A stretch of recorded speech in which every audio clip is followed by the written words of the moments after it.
Woman is shut up in a kitchen or in a boudoir, and astonishment is expressed that her horizon is limited. Her wings are clipped, and it is found deplorable that she cannot fly.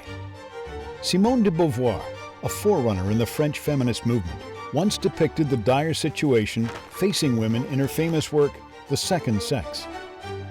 400 years before Beauvoir, far back in the dying days of the Ming Dynasty, in the 16th century, there was someone who shared her thinking. A man, perhaps surprisingly.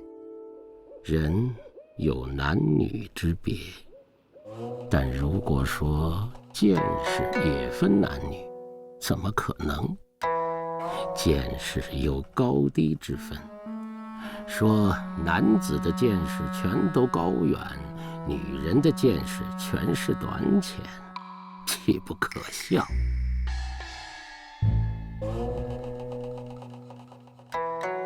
？In 1593, an incident happened in Macheng, Hubei. A teacher named Li Zhi decided to teach openly at a Buddhist temple, and his audience included a widow named Mei Danren.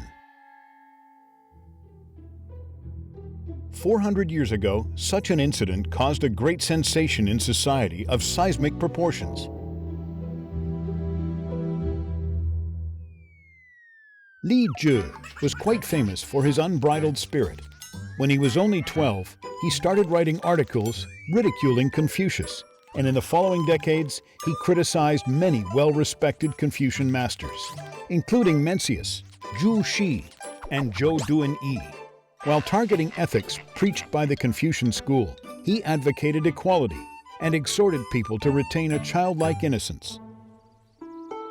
Li Zhi resigned from office when he was 54 and then went to Macheng. He opened a school at a Buddhist temple where he openly had his long hair cut and taught both female and male students. Among his students was a lady named Mei Danren. Though she was from a respected family, the mere fact that he had allowed a woman to enter the school was scandalous, angering many moralists. They mainly lashed out at Li Zhi. Some so-called well-meaning men suggested to him that he should no longer teach female students, since they had no vision. In response to this, Li Zhi wrote this letter to those kind-hearted friends. 倘若一个女人乐于听到正论，乐于学习超脱世俗的佛道，明白俗事不值得留恋，恐怕当今世上的男子见着她都该羞愧流汗。这样的人，不正是孔圣人也希望遇到的人才吗？可是现在，这样的人却被看作是见识短浅的人，太冤枉了吧？但是冤枉不冤枉，对于他本人没什么关系。害臊的、出丑的，只是这些有偏见的旁观者罢了。In ancient China, females generally lived difficult lives, especially in the Ming and Qing dynasties. If you were a female born into a gentry's family in the Ming dynasty, you would not be allowed to dine with men after the age of 7. Precepts for Women, Regulations for Women, and Biography of Exemplary Women would be your compulsory courses. In the era of Mei Danran, a Spaniard traveled to China and described what he saw in China in his journal. In Guangzhou, apart from frivolous prostitutes and working women of the lowest classes, I saw no women at all. In Jiading, there was a woman whose surname was Xuan, who was subjected to domestic violence by her husband. But after the death of her husband, she had to, along with another widow, hang herself. This was what society required of a virtuous woman back in those days. Xuan was just one of the many virtuous women chronicled in the history of the Ming Dynasty. According to historical accounts, virtuous women in the Ming Dynasty who had similar experience to Xuan numbered no less than 36,000. Mei Danran, despite her identity as a widow, disdained to follow suit. Her father, Mei Guochen, was not only once the Vice Minister of War, which was a very high-ranking position, but also quite a famous scholar. Li Zhi and Mei Danran came to the fore due to the prominence of the Mei family. 周武王之妻易姜，与周公、少公、太公等人并列武王时期的10个治国贤臣。武王之母太姒与名臣散宜生太颠等并称四友。可这些女子要是让市井小儿听说了，一定要求他们遵循3从4德，做个不出闺房、相夫教子的妇人。如此对待太姒、易姜这样的女子，岂不荒谬？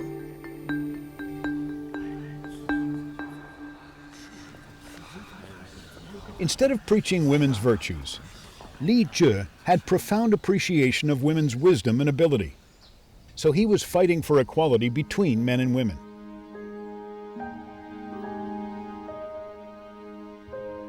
He praised Mei Danran and called her teacher, and held the belief that despite her gender, few men could compare with her.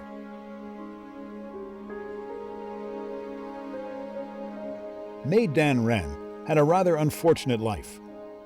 After her engagement, her husband died before she moved into his family. To avoid an arranged marriage, she decided to learn Buddhism without cutting her hair, which meant celibacy in that era.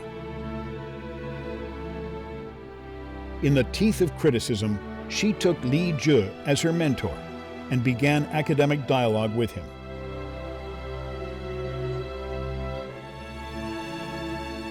见识短的人，只能看到100年以内的事，或者更近，只看到自己。有远见的人，则可以超脱形骸之外，看透生死之间，达到历经劫难也淡然自若的境界。In 1601, arson destroyed the Buddhist temple where Li Zhi taught. 1 year later, Zhang Wenda, an official from the Ministry of Rites, submitted a memorial to Emperor Shenzong to censure Li Zhi. Li Zhi was accused of spreading heresy to deceive the general public. Zhang Wenda accused Li Zhi of 4 major wrongdoings, and one of them was that he tempted some females to his temple. This was a reference to the Mei Danran case. Li Zhi, then 76 years old, was found guilty.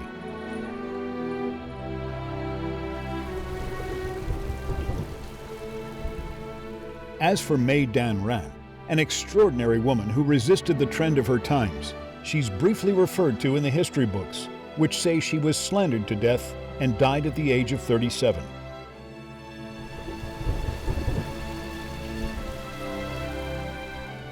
Li Zhi wrote to a friend who was trying to save him from death.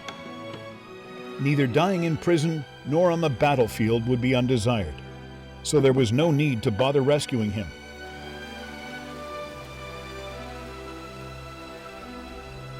One morning in early spring, Li Zhi committed suicide with a razor.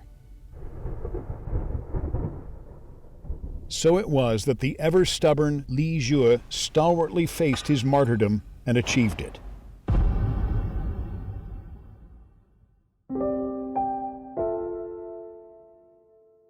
The late Ming dynasty gave birth to Li Zhi, but the fact is, it didn't deserve to have him. Li Zhi's thinking lit up that era, but in a sense, it showed that the once prosperous Ming dynasty was nearing its end.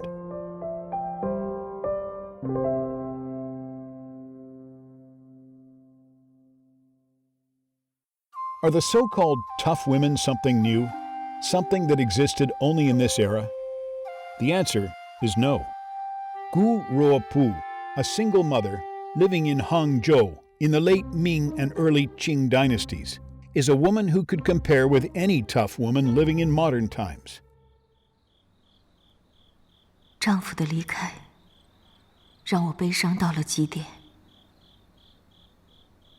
躲在冰锁的帷帐后流泪，忘了他已经逝去多时。我为什么还能活着，在这里继续写诗作赋呢？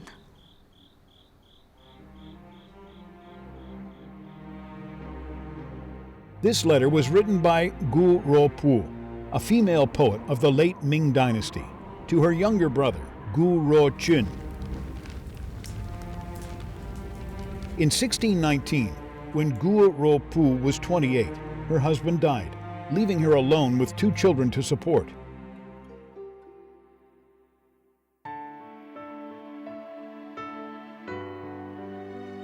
Gu Ruopu, born into a literary family, married Huang Dongsheng when she was 15. Huang Dongsheng's father, Huang Ruoheng, passed the highest level of imperial examination in 1598 and served as an assistant to the administration commissioner of Jiangxi. Huang Dongsheng was proud of his father and was determined to resume his family's fortunes. He took part in the imperial examination twice, but failed on both attempts. As he became increasingly despondent, his condition gradually worsened. Huang attended the examination for the 4th time when he was 31, but failed yet again, breaking him entirely. In spring the following year, Huang succumbed to illness. The prospects of his elderly father, young children, and family were gloomy indeed. What would the newly widowed Gu Ruopu do?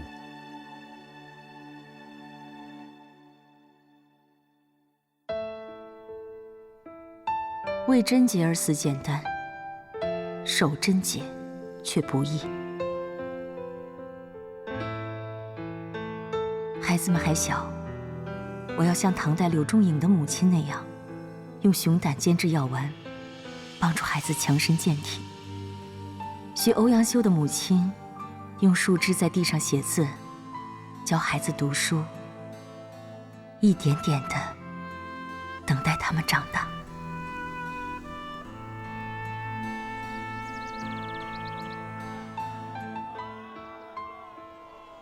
Women living in the Ming and Qing dynasties didn't have control over their own lives.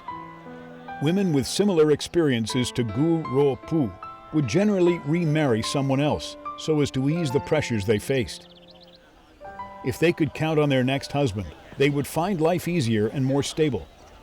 But Gu Ruopu chose a different path. She decided to be alone. Thoroughly garnering the entire wealth of her family, she carefully arranged how money should be spent. At the same time, she supplemented the family income by weaving.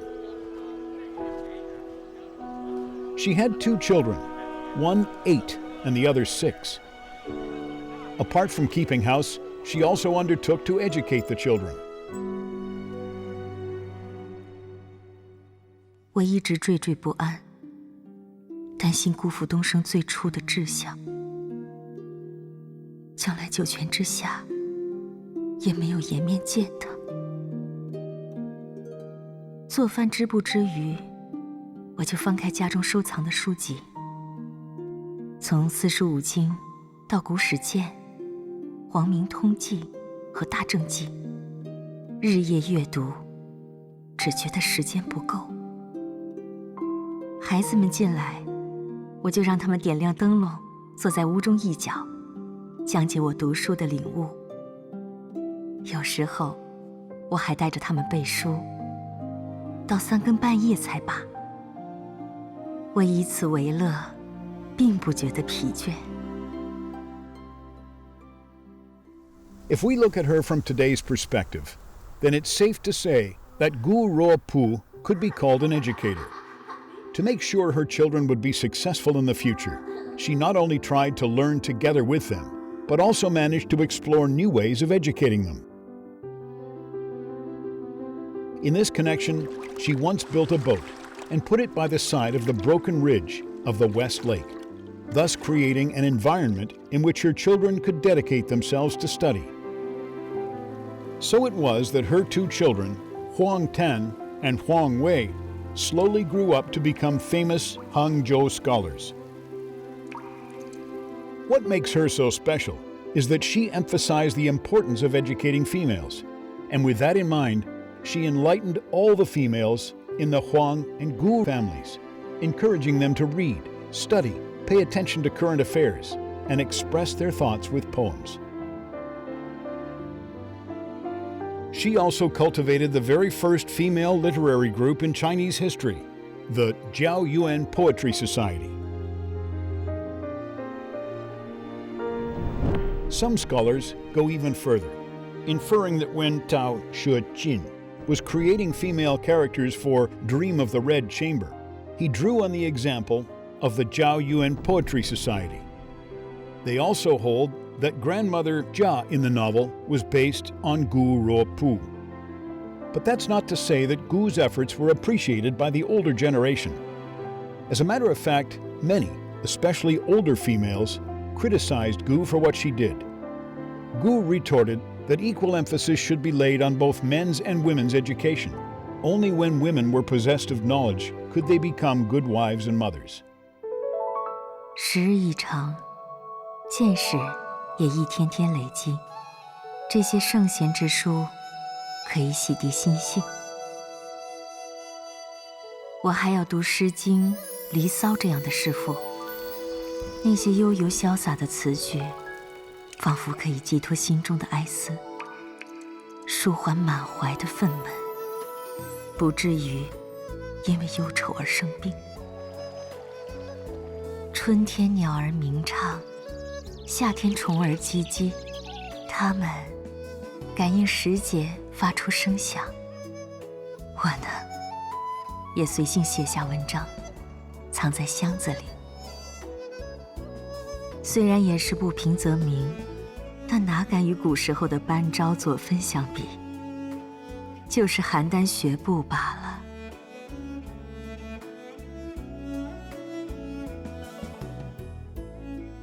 More and more females of her era gradually became enlightened, and affected by her deeds, they started to choose to live in their own way.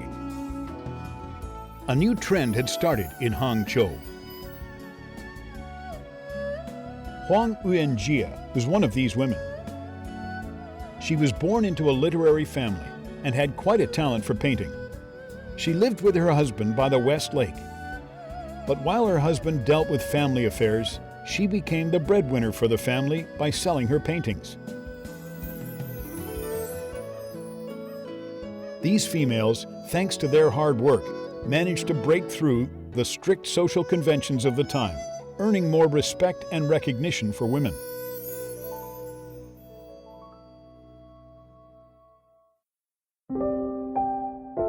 Records indicate that Gu Ruopu enjoyed great longevity. Even at the age of 90, she was still devoting herself to a life of study. What's all the more remarkable is that while supporting a whole family, she also managed to live a legendary life.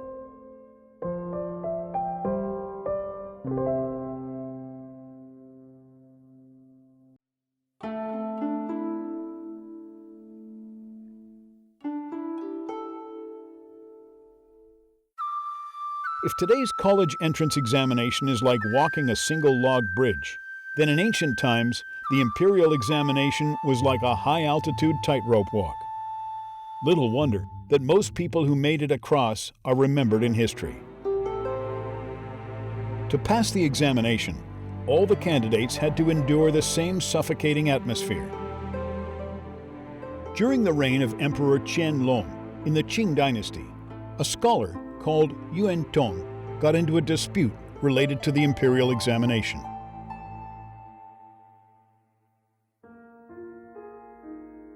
阿通啊，已经17岁了，在家吃得好，穿得好，读书却很懒惰。送他到江宁县报考，主要是想磨砺他，并非真指望他能考上。如果能通过考试加入江宁县级，就再好不过了。毕竟江宁是祖宗丘墓之地，一旦舍弃，我心中怎么过意得去呀？谁知道这件事让江宁本地人不满，以冒充籍贯的罪名把阿通告到官府。但这事儿啊，我并不怨恨他们，反而认为是坏事变好事。为什么呢？因为我的确有私心。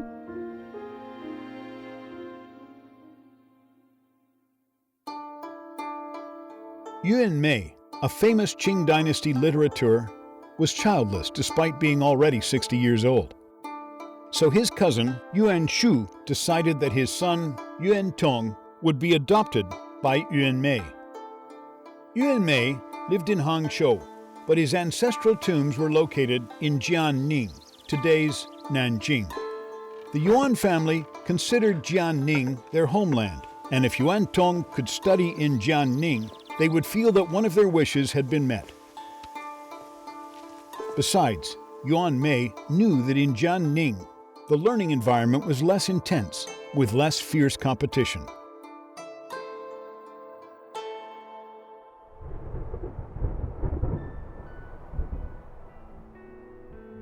In 1791, in attending the imperial examination held in Jianning, Yuan Tong was accused of illegally using a false household registration certificate.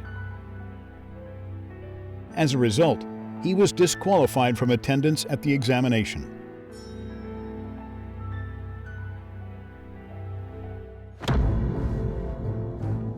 Yuan Shu felt indignant, so he went to the local government office to vent his grievances.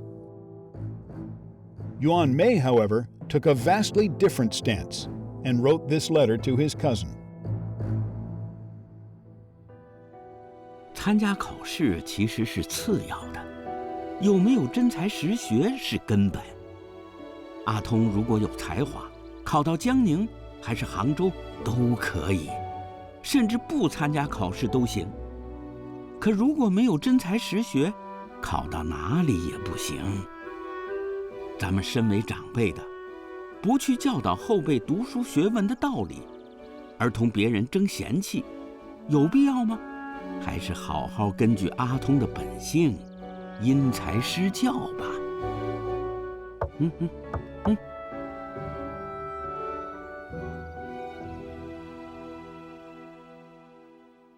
Jiangsu and Zhejiang had been important provinces as far as the imperial examination was concerned since ancient times.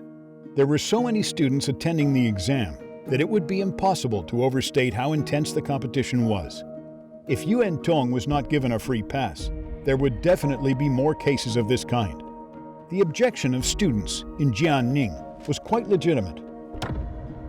Yuan Shu, eager to see his son become successful, had taken leave of his senses. Yuan Mei, on the other hand, appraised things more soberly. Yuan Tong was clever, but had no especial liking for study. One year, during the Double Ninth Festival, Yuan Mei came up with one line of a couplet and asked Yuan Tong to finish the second one. The first line was, "There is a place for the family to climb to commemorate the event." And the second line, given by Yuan Tong, was, "The class will never come to an end." His personal experience is also how students have felt for hundreds of years. The longing for the end of the class remains unchanged. 知子莫若父，阿通文理粗浮，离秀才二字还相距很远。我想起了李鹤峰的女儿李含章，他的儿子考试失利，他曾安慰道：“我当年生你，绝不是为了求功名才叫你去读书的。”现在的士大夫们都没有他这样的气魄和见解，应该羞愧得无地自容。要是不明白这个道理，即使有了功名，也一定会误国殃民，害人害己。没有基础的墙，虽高必倒。咱们如今这么做，不是爱孩子，而是在害他。When Yuan Mei was writing this letter, he was already 75. Looking back, he had some deep feelings about the cruelty of the imperial examination and the hardship during his career as a government official. He was quite talented, even when he was just a kid. He passed the imperial examination at the county level along with his teacher when he was just 12. When he was 23, he performed well in the provincial exam. The second year, he passed the metropolitan exam. Then, he came 5th in the palace exam, finally being appointed a candidate for future official appointment. But 3 years later, Yuan Mei got the lowest grade in a Manchu examination. As a result, he was sent to the south of the Yangtze River area to serve as a county magistrate. Aspiring to be an official in favor with the locals, he worked hard to fight droughts and locust plagues, and he achieved some positive results in governing the county. Having worked as an official for years, he gradually came to the realization that many entered this field to serve their own interests rather than those of the people. As a man of lofty ideals, Yuan Mei didn't want to bow to others for promotion. After 10 more years in politics, aged just 33, he decided to resign and return to where he was. 人所处的境况啊，各不相同。有的人不得不求科名，比如我和你，家里没有土地，不去读书求取科名，这一辈子的生活都没有着落。有的人呢，则不一定非要求科名，好比阿通，如果能在家安分守己，不造事端，没有丑行，像汉代马援的弟弟马绍游所讲的那样，做个乡亲邻里口中的好人，就是咱们家的好孩子了。我死后啊，也能瞑目，还奢求什么呢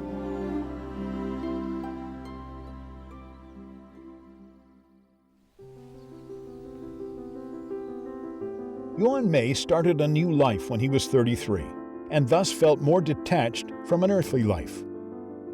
He bought a deserted manor in Jianning and made it into a specially designed private garden, which was called Sui Garden, or Garden of Contentment. What made it special was that the garden had no external walls, which is kind of like today's public garden. Yuan Mei turned it into a place for study, meeting and teaching. As a gastronome, he even made recipes from the Garden of Contentment, which represents one of the famous ancient books for cooking and enjoying Chinese cuisine. He described 326 delicacies, which could stimulate people's appetite. The Sui Garden, as a result, soon became a tourist destination in Suzhou and Hangzhou.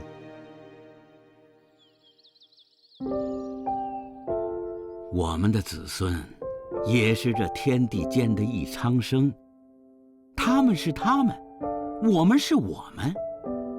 世人太过于庇护和宠爱他们了。Yuan Tong was so lucky that he had such an open-minded mentor. Yuan Mei passed away when Yuan Tong was 23, and Yuan Tong followed his own heart, managed to find his vocation as a poet, and eventually established a name for himself in literary circles. A smooth and happy life was what Yuan Mei wished for Yuan Tong. Even today, during a time when many parents live in great anxiety due to their children's grades in school, the poet Yuan Mei, more than 200 years ago, still offers us a great example of how to deal with issues regarding children's education. Our life is not just an exam, and there is no standard answer to the questions that arise in the course of it. That should be the case with regard to parenting as well.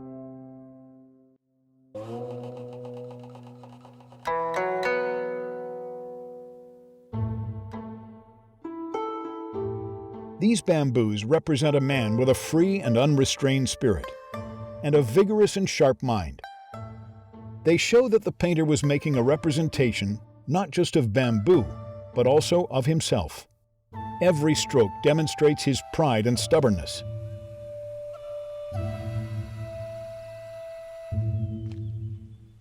"天地间第一等人，只有农夫。读书人是士农工商的最后一等。最好的农夫可以耕种100亩地，差一点的70、80亩没问题，再次也有50、60亩。他们损耗身体，付出辛劳，养活天下人。假使没有农夫，全天下的人都要饿死喽。" The writer of this letter was Zheng Banqiao, an unusual personality in Qing dynasty painting and calligraphy circles, the leading light of the so-called 8 eccentrics of Yangzhou. The letter was written to Zheng Mo, Zheng Banqiao's cousin, and was sent in the year 1744. Back then, the 51-year-old Zheng Banqiao served as magistrate of Fanxian County in today's Henan province. The trajectory of his career was a rough one, as it passed through the reigns of Emperors Kangxi, Yongzheng, and Qianlong respectively. When he was already 43, he finally passed the palace examination. But as he lacked sophistication, he had difficulties dealing with complex interpersonal relations in officialdom, and endured 6 years without an official appointment. But when he was about 50, he finally got appointed magistrate, thanks to the recommendation of others.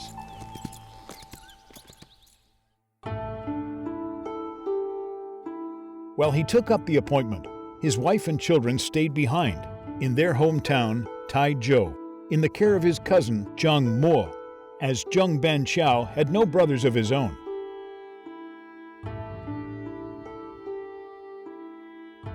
After receiving a letter from Zheng Mo saying that he had harvested over 15,000 kilograms of crops in autumn, Zheng Banqiao was quite happy.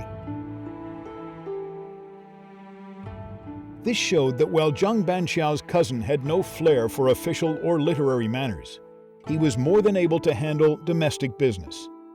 A true peasant who could ably farm 20 hectares of land for the Zheng family.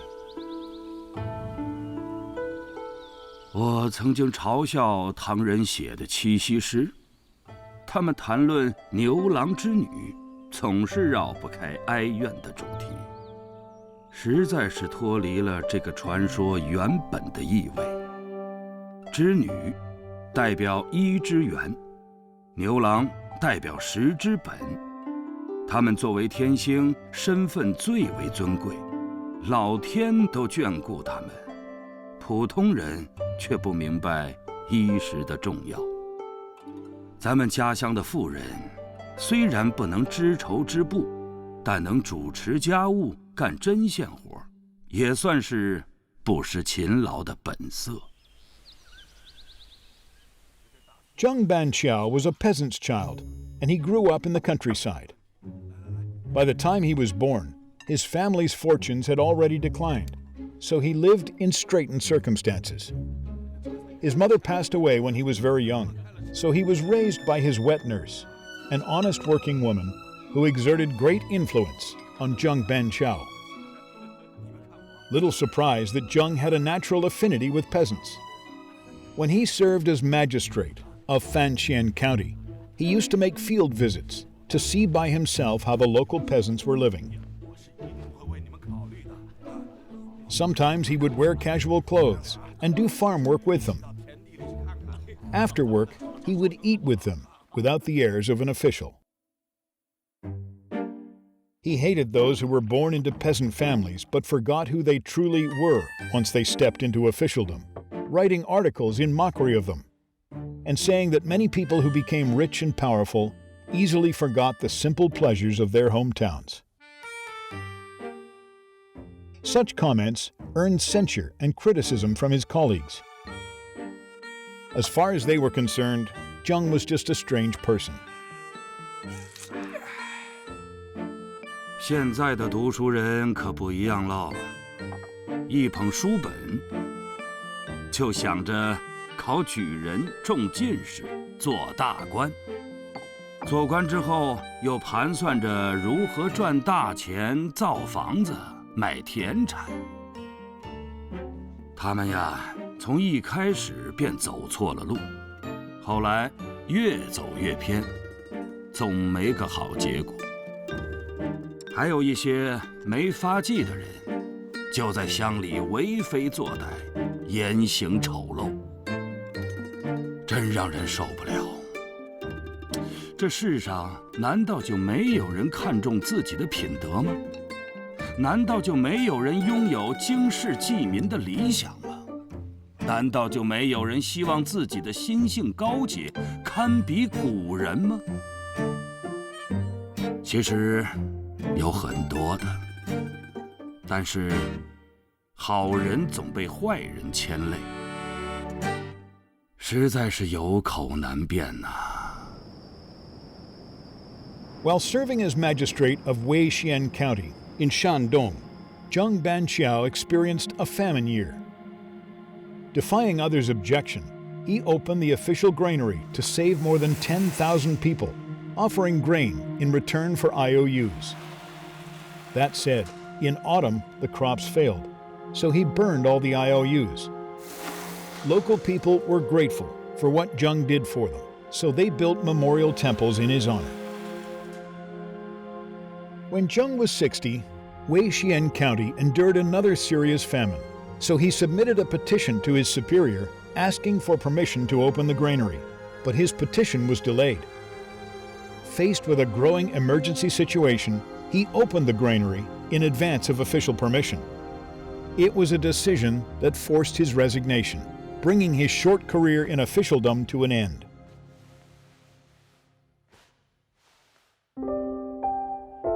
我一生中最敬重的是农夫，新来的佃户，咱们一定要以礼相待。他们称我们为主人，我们称他们为客户。主客本来就应该平等，我们有什么好尊贵的？而他们又有什么低贱的呢？我们要体恤他们，怜悯他们。如果他们需要借贷，就要成全；那无力偿还的，就宽让他们。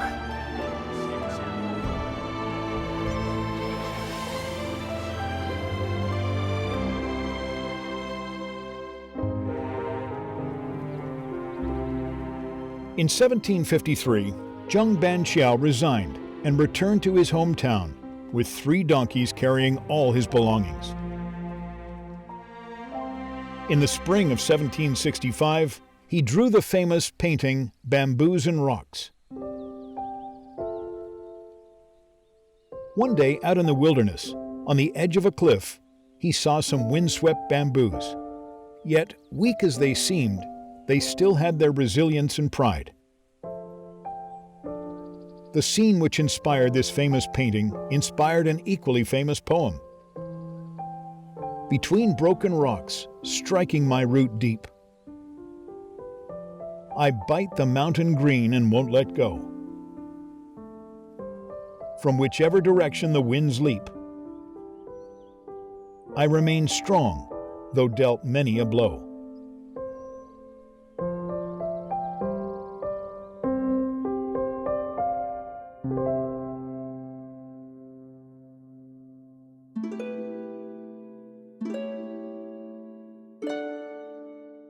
What ultimately is the secret of a happy life? Over the course of 5,000 years of Chinese history, only a few have been able to discover it. And Fan Li of the spring and autumn period was one of them.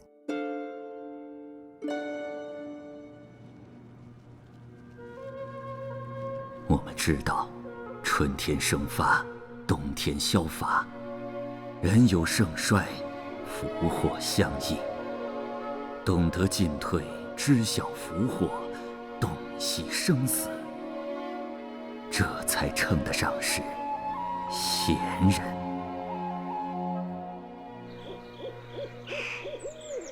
In 473 BC, while a great feast was in progress, unknown forces were gathering.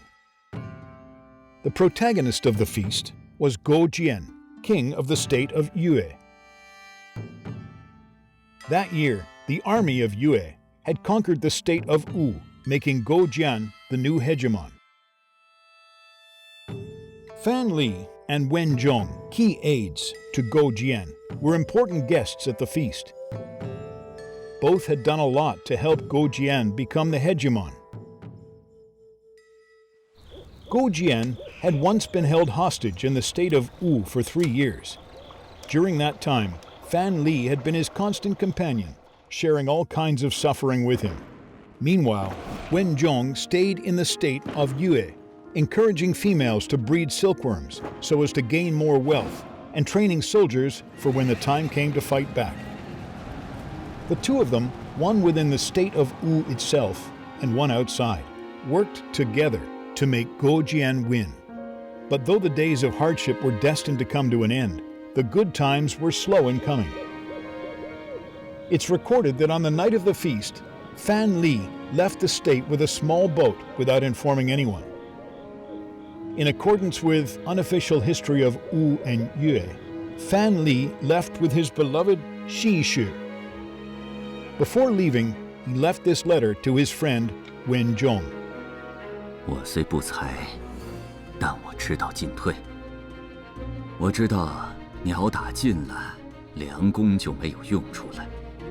兔子死绝了，猎狗就会被人烹食。越王其人，像貌似长脖子尖嘴的鸟，有鹰的眼睛，还有狼的步伐。 When all the birds are killed, bows will no longer be needed. And when all the rabbits are killed, hunting dogs will be cooked. That is a motto Fan Li left for future generations. Shakespeare wrote something similar in Henry IV. Uneasy lies the head that wears the crown. The dilemma facing a king is precisely this, the weakness of men. Fan Li had been through fire and water with Gu Ruopu, and knew the nature of the king's personality. The spring and autumn period's struggle for hegemony was about to end in a fight between Yue and Wu, and the tension was only rising. Fu Chai, the king of Wu, and Gu Ruopu, the king of Yue, were sworn enemies. Gu Ruopu had killed Fu Chai's father, so Fu Chai was determined to wreak his revenge.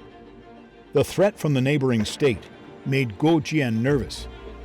His only choice was to stage a pre-emotive strike and wage war against Wu. Fu Chai fought back with the best soldiers and fell on the Yue army on all fronts, encircling them on the Kuaiji mountain. Before meeting their end, Fan Li advised Wen Zhong to go to the state of Wu for peace negotiations. Thanks to Wen Zhong bribing senior officials in Wu, Fu Chai spared Gu Ruopu.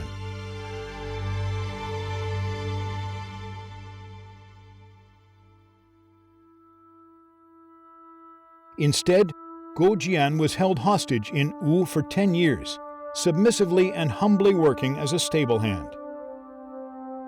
In fact, Gu Ruopu was such a placid prisoner that Fu Chai lost his sense of vigilance. 这样的人，可与之共患难，但绝不可与他同安乐。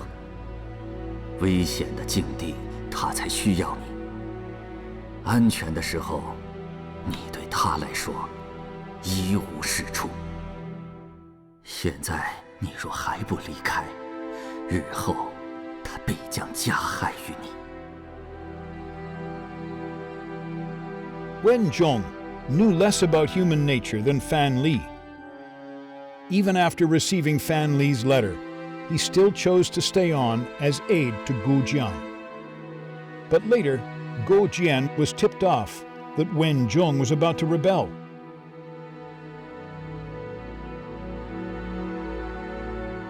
So, by Gu Jian's order, a sword was granted to him, and he was forced to commit suicide.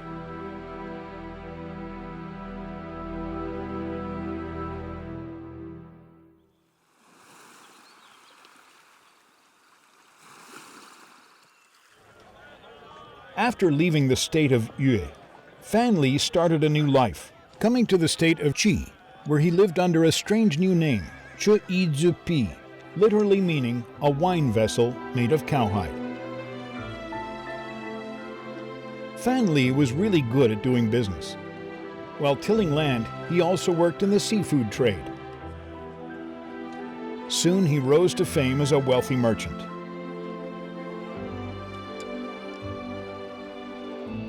The state of Qi paid great attention to commerce, and merchants were respected. So Fan Li was invited by the king of Qi to become one of his ministers of state. According to the records of the grand historian, Fan Li donated his wealth to those in need on multiple times, becoming one of the earliest philanthropists ever to be recorded in history. In his later years, he lived in Taoqiu, Shandong, becoming the famous Lord Taozhu.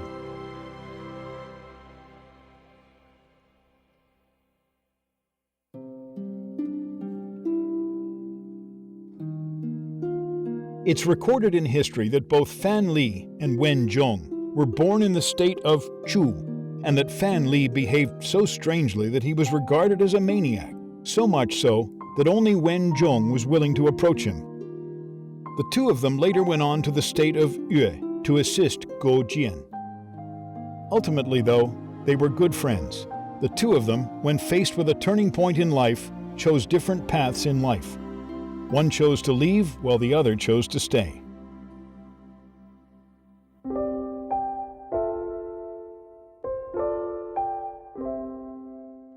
Ever since ancient times, the reality for most people has been to live according to normal conventions, the patterns of their lives determined by prearranged tracks. But there have always been a few people who are determined to break the mold and live differently. These people have enlightened whole eras and epochs with their wisdom and courage.